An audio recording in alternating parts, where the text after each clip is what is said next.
Hi everybody, this is Matt Palumbo, and no, don't adjust your TV screens.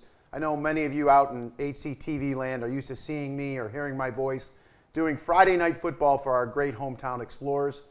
Today we're going to do a little bit different, have an opportunity to meet some gentlemen who are running for school board here in Hudson in the election coming up in early November.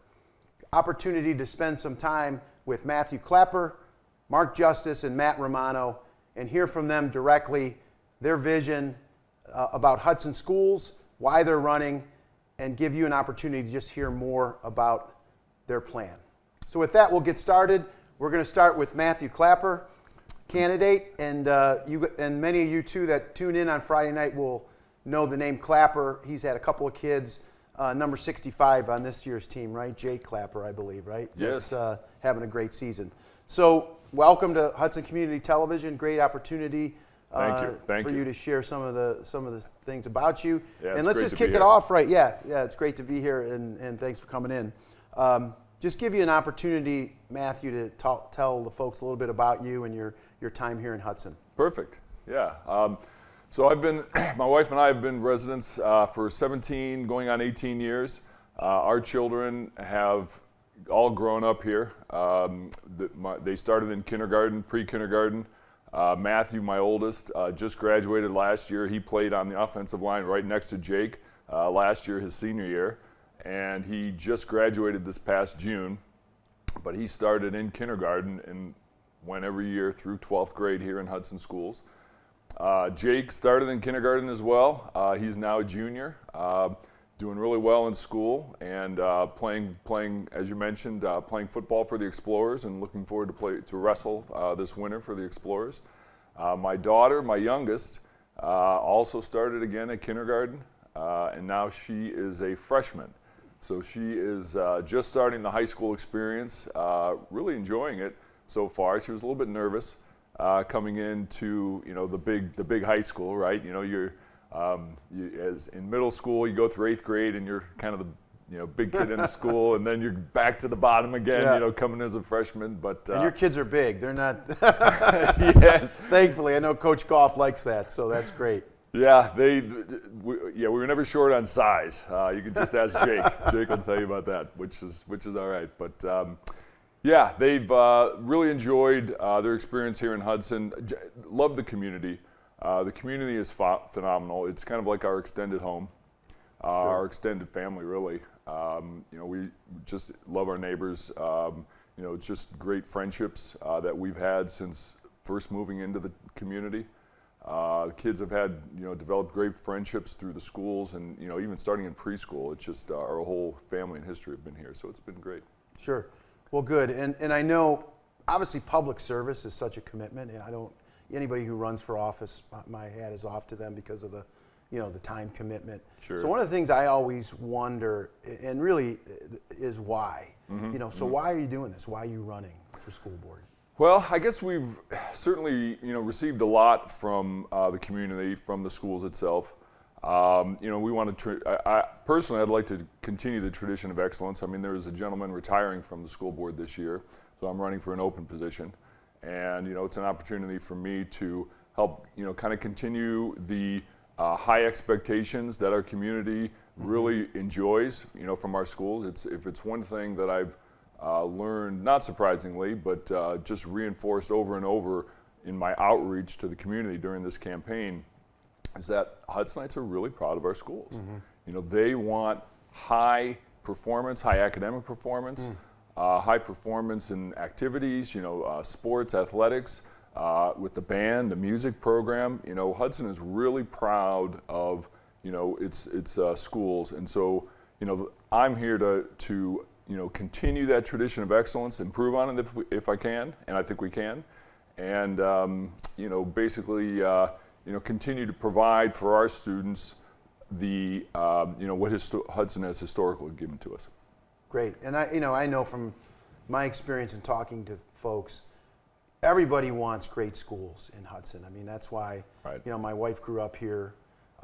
We've put 6 kids through the schools. And so people move here, right? So it's a treasure for us, and I think it's just a different approach on Yeah. to Community. yeah, the community, right. So it's definitely one of the great things about Hudson.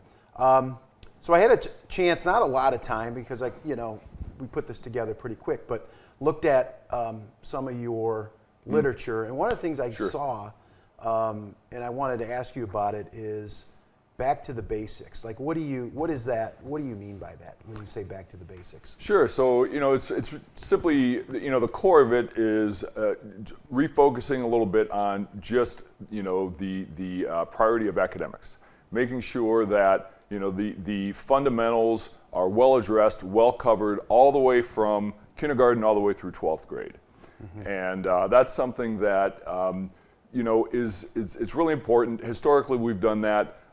Maybe slid a little bit. If you look at the state rankings, we're down slightly over the past 9-10 years.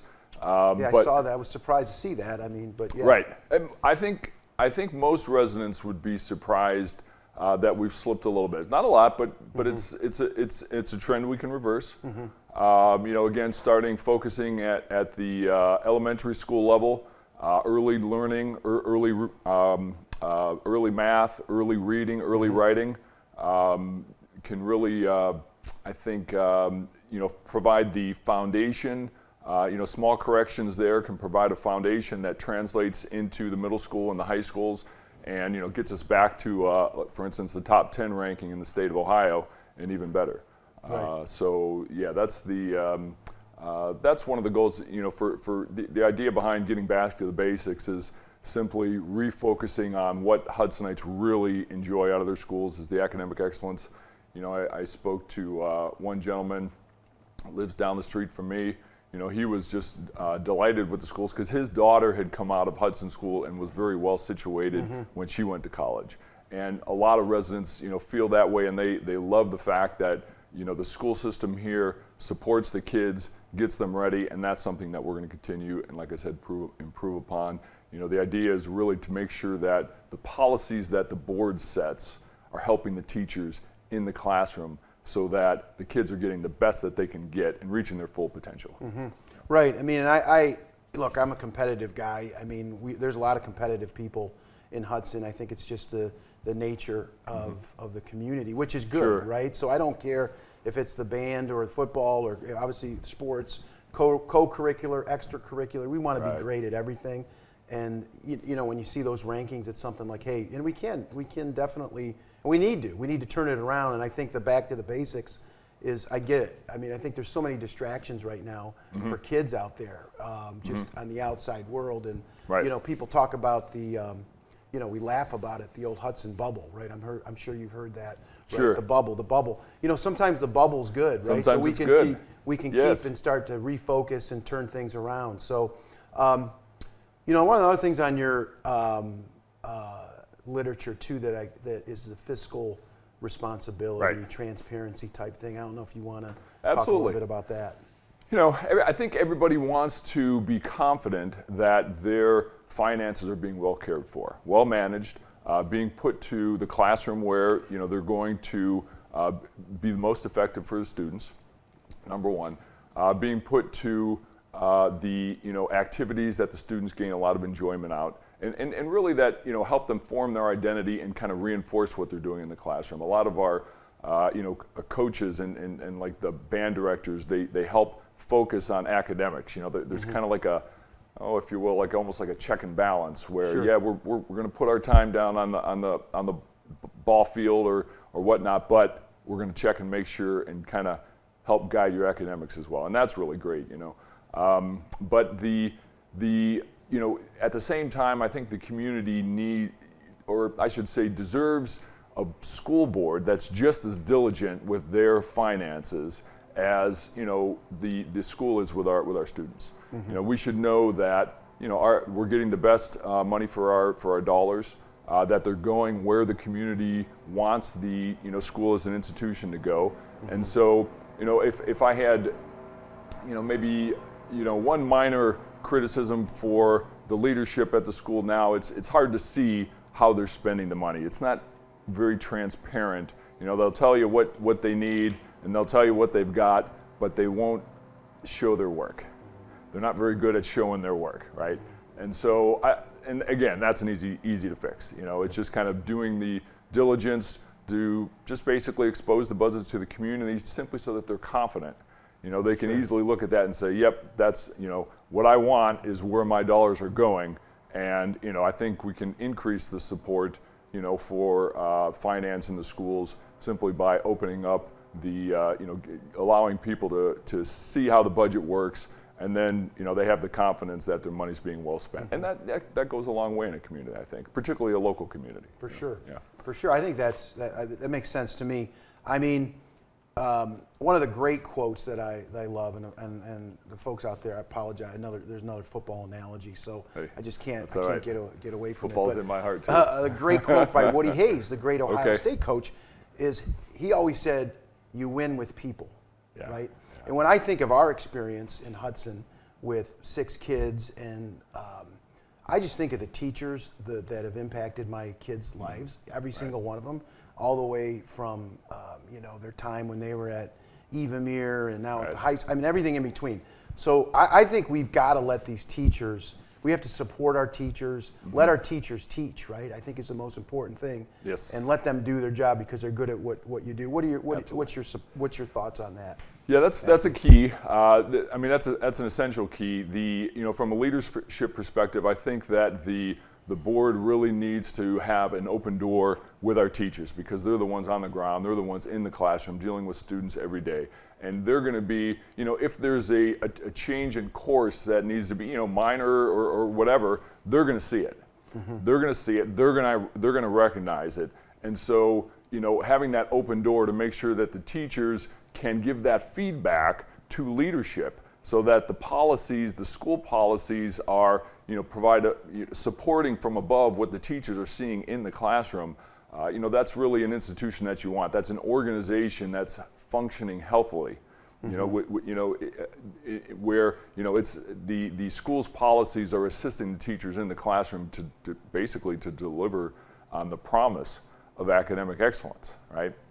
And so, you know, there should be a partnership between the board at the leadership level and the teachers in the classroom to deliver on that promise. You know, to make sure that every student is cared for, to make sure that every student is getting the best education and realizing their full potential. Another point that you know, I strongly support is, you know, parents need an open door into their child's education. So that way, you know, the instruction that the teachers are providing in the classroom is well reinforced around the dinner table with mom and dad. You know, and you know, I'm sure you know, kids come home in the evening with classroom. You know, if they're having a little bit of trouble with math or reading, you can sit down and help them out and work with them. And, you know, sometimes it's just that relationship between, you know, the parents kind of helping the kids out at home and what the teacher is trying to, you know, direct from the curriculum. When there's a synergy between the parents and the teachers, you know, the children really get their education kind of, you know, reinforced from the classroom at home, and it just helps to make a more permanent, you know, memory in their mind. And, you know, I think, you know, for my kids, definitely, that has been, you know, just one of the hallmarks of success.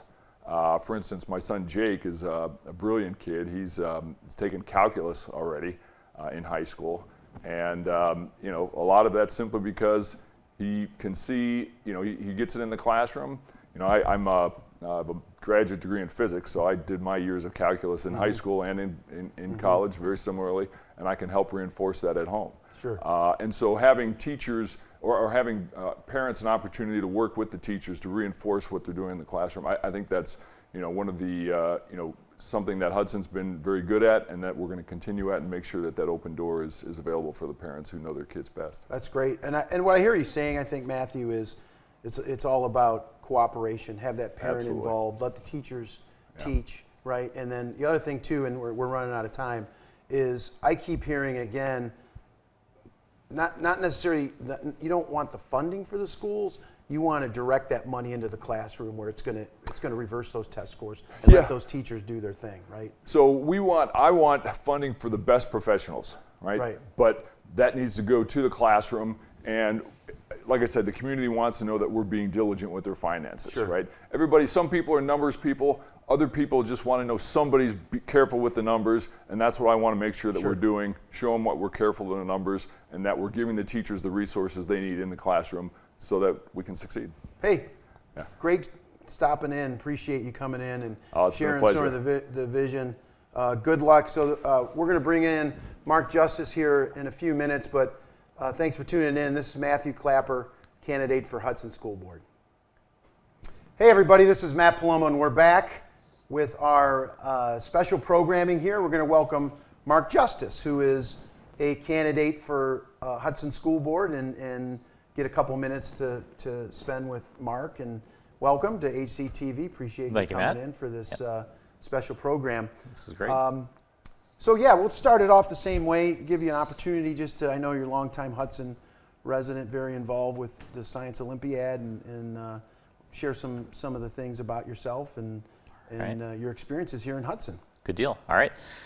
So the wife and I have lived here for 22 years.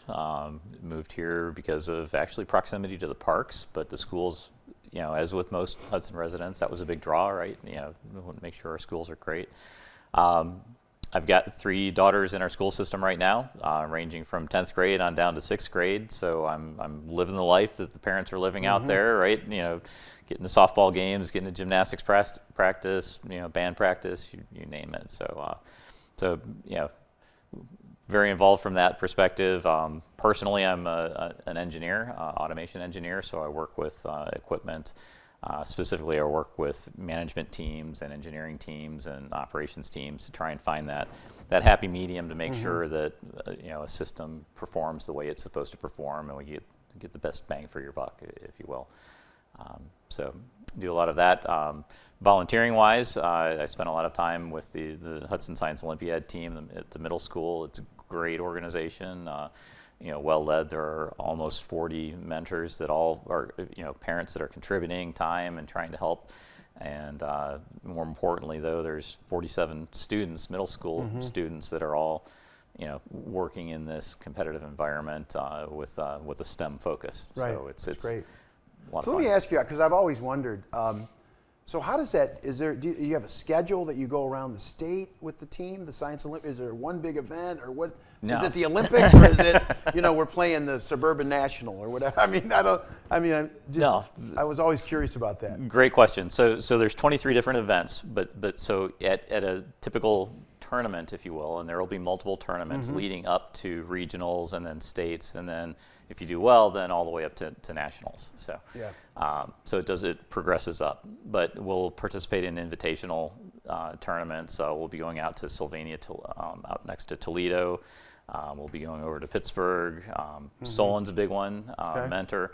So we'll go, schools host these tournaments, and so all of the students will load up on a bus. We'll head out to these locations early in the morning, and that's great. Spend the day competing in 1-hour time slots throughout the day. That's wonderful. So. Well, let me know if I'm really good at scouting. So if you need some scouts to go out and check out the Solon team, somebody's working on the flux capacitor out there. How are we going to work against that? No, it's very competitive. Yeah. I bet it is. Solon Look, team I think that's wonderful. 23 event. That's amazing. That's great. And wow, kudos to you. And I know I've heard we have friends that have kids over at the middle school in that program, and that's great. It's great. You got it. That's what I love about Hudson, right? It's not extracurricular. It's co-curricular. It's so important to the education of the kids. These other things that the kids are doing in their spare time. Absolutely. So what's your why? Why are you doing this? Public service, lots of time. You sound like you're a busy guy. You got a lot of things going on. Why you want to run for school board? So I think most Hudsonites we're all busy, right? We're either running kids around, or we're managing businesses, or any number of things, right? And so what's my why? At some point you want to give back to the community, and education is important to me. I was the first person in my family to earn an engineering degree. I went out and earned my way in trades before I went back to college and got my degree. So I bring kind of a different perspective than a lot of people do in the traditional path. And I think that's important to have, especially at the upper management level, and that's where the board comes in, right? That's the role they play. And so, this is, it just seems like a good fit. I'm, spending some time volunteering in the middle school. I'm interacting with the children. I see how they react to, the desire to learn, and right, that kind of feeds that want to give back in Sure. the education side of things. So yeah, it seems to me the best way that I can give back to my community, and bring that perspective of a parent who's got skin in the game, Right. and bring that perspective of a long-term resident who's also got skin in the game from that side of Yep. things. So you're living it every day with the kids as we have. I mean, again, we had 6 that came through. We've got 1 left, and very, very blessed to have to move here to Hudson. Again, I looked at, much like with Matthew, I looked at, just as we threw this together, some of the literature that you had. Yeah. And one of the things I really struck me is I just think a lot of distractions, Mark, for these kids right now. There's so many different things, whether it's the national news, the world news, these events that are, it's stressful to be a kid right now, and it breaks my heart sometimes when I think about it. Politics out of the schools. I think that's one of the things. It's a distraction for kids, and we talked about it with Matthew, is let these teachers. So tell me a little bit about getting the politics out of the school, because I know that's been very big on your literature. Absolutely, that's in my signature plate. Transparency in, politics out, let the teachers teach. So what does that mean?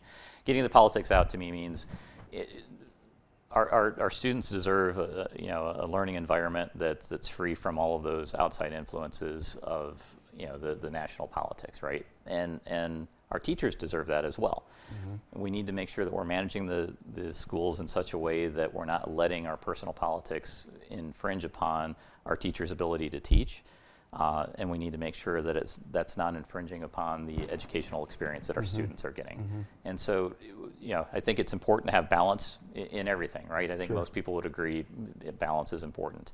And to that end, just trying to make sure that as part of that balance, and I'm not saying that you need to balance the politics. I'm saying let's rather than trying to balance the politics, let's try and pull the politics back. Mm-hmm. We should be running our schools, teaching our classes, enjoying the educational experience, Sure. without having to worry about all of those outside influences. And to me, that's at the core of it. Right. Because, there's so many, if people want to engage in politics, there's so many other opportunities for them all over the place, right? Just put on It is 24-hour news now, and people are it's so arguing. polarizing. It's And polarizing. That's the catch. And our kids need to be, in my opinion, it'd be nice if we could insulate our kids from that polarization, mm-hmm. right? As adults, going door to door, there's, it's great because in this environment, right, you can talk to people and you can have long conversations mm-hmm. with people that politically you don't agree with, but right. But you get online or on a phone, and now the polarizations go exponential. Sure. And so we've got that factor. Whatever we can do to try and insulate our students from that, mm-hmm. I think would be grand for them in the long run. run. And I think polarization, unfortunately, whether it's here or it's almost like it's an industry now, right? That people Yes. are, again, with social media and things. So I think and it also kind of, I think, the whole politics out of the schools goes to what Matthew Clapper talked about, getting back to the basics. Because if you get the distractions, I don't care whether it's in your job, and you're trying to perfect something, if you get the distractions out, it gives you more time to focus on what your core vision is and getting back to the basics. So I'm all for it. I think that's a great point. I know Matthew talked a little bit about this, and again, it's in your literature, is the whole responsibility, fiscal responsibility and transparency. So Sure. If you want to maybe expand on that a little bit for the folks. Yeah, so it's key in any management situation to make sure that you're tracking your expenses, right, and that you're able to present how you're spending mm-hmm. those dollars to the upper management, if you will. I work a lot from a project standpoint, so I'm working with teams that are upper management, engineering, and operations, and each group brings their own perspective to each project, right? They all have what they want out of this project, And so, a role that I often find myself in is being that person in the middle that's saying, okay, I understand your perspective, and I'm able to see each person's perspective, but also kind of keep your eyes on the prize of, at the end, you've got to have a return on the investment. You've got to track your expenses so that are you hitting those key performance indicators? Was this a good path to go down? Do we want to do it again? And so from a transparency standpoint, if our residents, which are who we report to, right, if they're asking for specifics on how we're spending our dollars, then we need to be very, very forthcoming with that information. We need to make sure that that's easy for people to find. And if they have questions, we need to make sure that we're answering those questions well. And if we don't have the answers to give them, that's kind of an indicator that maybe we need to do a better job of tracking those expenses. And I think we're in that situation right now. We need to do a better job of tracking those expenses. We're asking taxpayers for additional funds, and Hudson will support our schools. We always have. But we need to make sure that give the residents the information that they're asking for so that they can feel that they can support additional funds. Great. Talk a little bit, you mentioned a little bit, but obviously I think with your experience with the Science Olympiad, you get, and obviously having kids in the school, you have interaction with your teachers. I think of the teachers in my life, Beverly Weber in 8th grade, or Tony Russ, and I remember those, and still today fall back on a lot of the lessons that my teachers and coaches also played in my life, and even now as I'm raising a family and providing that sort of thing. Talk a little bit about the support, because that's again another thing in your literature, the supporting of teachers, having that relationship, the direct line to the teachers from the board. No, and that's that's great, because just last night I was thinking about when I was in Cleveland on East 72nd. My elementary teacher, Mr. Donaldson. I still remember him from a few years ago, right? So just a few. That's just right. a few. So we've got the teachers have a huge impact on our students, and we've got to respect that. We need to make sure that we're getting the tax dollars that we're asking for from the residents are being directed towards those teachers, so that we know that's where it's going to have the biggest impact on our students. We need to make sure that we're listening to the teachers, and I think that's key. We can't just listen to the people we want to listen to, and that kind of ties into this the politics polarization aspect. I very much reject that. I need to listen to both sides. I need to listen to everybody, and when I see that a certain group are not being listened to, it hurts. And I want to make sure I'll go out of my way actually to try and make sure that I'm listening to every group. I think everybody deserves a voice, and especially our teachers. We need to support them by listening to what their feedback is. If need be, redirect our course accordingly, or if not, at least make sure everybody feels that they've got skin in the game, right? I'm here. I've got 3 daughters in our system. I've got skin in the game to make sure our schools are supported, that in the long term that we're moving in the right direction. But I want to make sure that our teachers, that they feel that their voice is being heard as well. Sure. I mean, and I think, and as we wrap it up, I think what I hear you saying, and similar to what Matthew said, is that it needs to be a cooperative effort, right? And that you have, I think it was on your literature, or maybe it was Romano who's going to come in here later, but a different approach, right? So it's just, you have a different way of looking at things, and I think everybody in Hudson wants to support schools and willing. It's been shown time and time again financially, people will support it, but you just have a different way of, you want to come in and have a different approach on how to do that, really to be transparent and responsible. I think I bring a perspective that's a little bit different than what we have on our current board, right? You mentioned the Hudson bubble earlier with Matthew Clapper, and actually I'm from a little bit outside of that, right? So I grew up in Cleveland. I've grown up all over Ohio and other states. So I've been here 22 years, and I love Hudson, and this is home. But I bring a perspective that I think is a little different than the average resident. I'm very educational focused. I see a strong need to drive in that direction, but I want to make sure that we're doing that in the right way, that we're spending our dollars wisely, that we're being transparent, that we're listening to parents and we're listening to teachers. And when it's all said and done, we need to make sure that our students are getting the experience that they deserve. All right, sounds good. Mark Justice, good luck to you, Mark. Thanks for coming in. Thanks, Matt. Welcome back. This is Matt Palumbo. We're going to bring on Matt Romano. Welcome, Matt. Good to see you. Matt, Thanks good for to coming see you. in. And Thanks for having me. again, much like the Clapper name, those of you who tune in every Friday or most Fridays for Hudson Explorer football will know that name, Romano. Alex is having a great year, number 77 on that defensive line, doing a nice job for my good buddy Addison Carbone, and he's been an impact player. Yeah. So he's having a great year. We're looking Yeah, forward. We were just been a in the blast. break talking a little bit about playoff positioning, and everyone's excited when playoff time comes around. Absolutely. So I know I am as well. So Matt, just like we'll start it out just like with the other gentlemen. Tell us a little bit about yourself. Sure. Well, most important thing for running for school board, I'm the parent of two, proud parent of two Hudson students. One that is graduated now, went up from kindergarten all the way through 12th. He's a sophomore at Ohio State doing ROTC, so I'm really proud of him. That's great. Excelling at Ohio State too.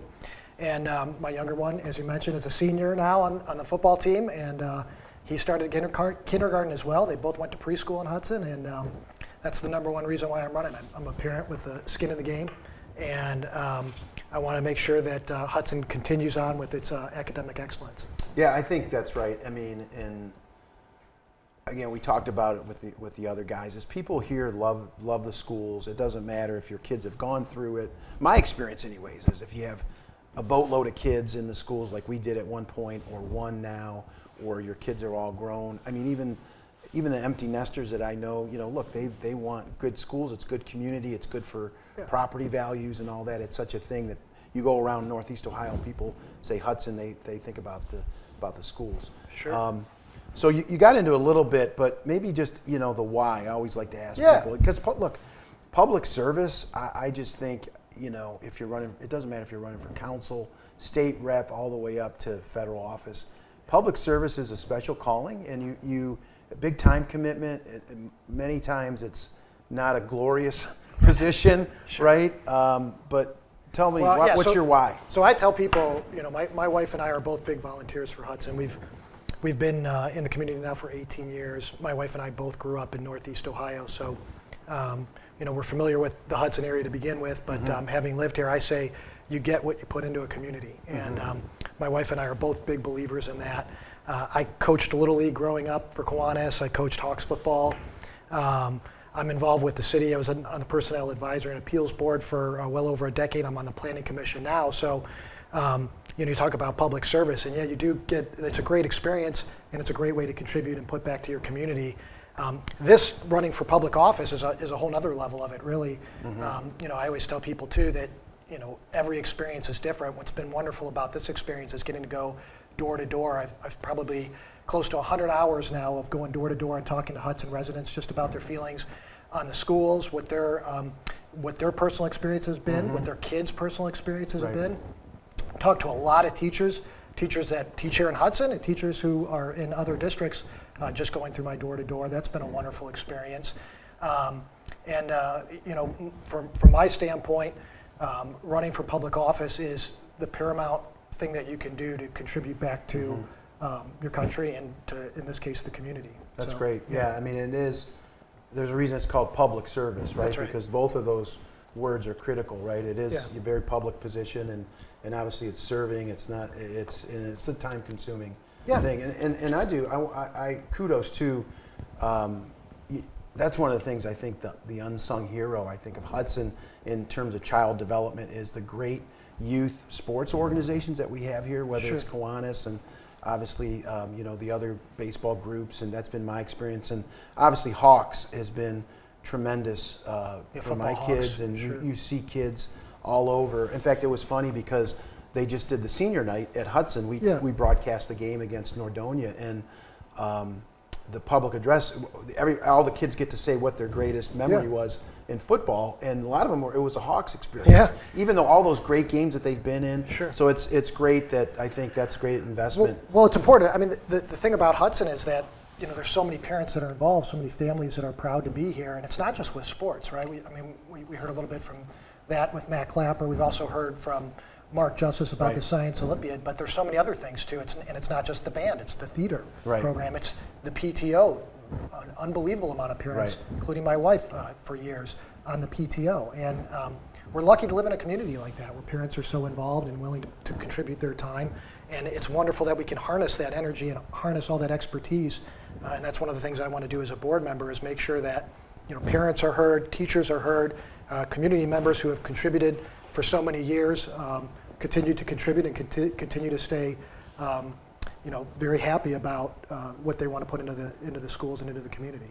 So, Yeah, absolutely. I would also say Sure. too, as a point of specific running, there are a couple seats that are open right now that were not open. Were not previously contested, and this would be the first opportunity for many years that there's two open seats for people who have not been elected. Unfortunately, one of the people that is stepping down has a finance background. I'm an attorney and a CPA, an active CPA, but have over 2 decades of experience doing that. And when you talk about running, we've got a levy that's on the ballot this fall, and I want to make sure that we have some financial expertise for our spending in our schools as well. So. Yeah, got it. Understood. So again, I had an opportunity to go through as we put this together in the last couple of days. Your literature, and again, much like the other gentlemen, back to the basics seemed to be something, and you were very specific about the STEM and science but back to and again the whole. So I think that's a big topic. It seems like that people really do want to get back to the basics. Yeah, I think Matthew Clapper hit on it a little bit. Our schools are performing great. We have wonderful academics in Hudson. We always have. There is room for improvement. There's been a little bit of fall in the state rankings and national rankings. We're performing great, but we can make some improvements. And I know in my door-to-door canvassing, a lot of parents have brought up early childhood literacy, concerns about where the test scores have been in that. I know that's a bit of a hot topic. But that really is when we talk about getting back to the basics. The basics is focusing on making sure we empower and respect the teachers, making sure that we focus on reading, writing, math, science, history, and doing what Hudson does best, which is academic excellence. And want to make sure that that's where the focus stays, and we never lose sight of that. No matter what the political agenda may be outside of schools, Sure. We want to make sure we keep that out, and we really stay focused on what the real purpose is, which is the students, and making sure the parents and the teachers can help the students in their academic excellence. Right. Yep. I mean, and I think we talked about too, there's plenty of places that people can go if they want to get engaged in political discourse and that kind of thing. And unfortunately, hopefully at some point, in the country that whole thing is toned down, but certainly we can impact it here locally, especially in the schools. And again, another thing we just talked to Mark about is teachers, right? And I know it's so critical because I think about it is when kids are in school, it doesn't matter if you're a 2-income household or one, whatever. Yeah. Those kids are at school for 6, 7, 8 hours with the teachers being impacted. And so we've got to support teachers to be in a position to be able to do their job. And we've got great teachers here, right? Yeah. So it's important to support the teachers as best we can. Without question. I mean, that's where you do your learning in the classroom. You do it outside the classroom too, but the main focus is in the classroom, and that's where we have to empower the teachers to do what they do best. We have to make sure that the teachers feel comfortable providing feedback to the board members and to the administration. And that's, from my viewpoint, where it all starts is really empowering those teachers to do what they do best in the classroom. Right. Yep. And so CPA background, you're a lawyer with a CPA background. Obviously, again, the levy is on the ballot at the same time that you are. And again, I think from talking to people that haven't dove in, Hudson has a great history of, again, I don't care if you've got 6 kids or 1 kid in school or empty, people will always step up and finance the schools because it's a good investment in the community. And but talk a little bit about, I know you as a CPA have kind of dove into that. Yeah, no, it's a big reason why I'm running too, just to make sure again that we have a good financial core on the board, somebody who can talk with our treasurer and make sure that our spending is in the right places. One of the things that I think most CPAs will tell you is independence is the most important thing, right? And one of the things that I can say is coming in as a new board member is that I would have complete objectivity on our spending, and with the CPA auditing background, I think I would do a really good job of being able to tell where our spending is occurring, where we can make improvements. I know a lot of people during the door-to-door canvassing I've done have expressed concerns about the levy. I know here in Hudson we had, all of Summit County, about a 30% increase in our property values, which is going to translate to increased taxes.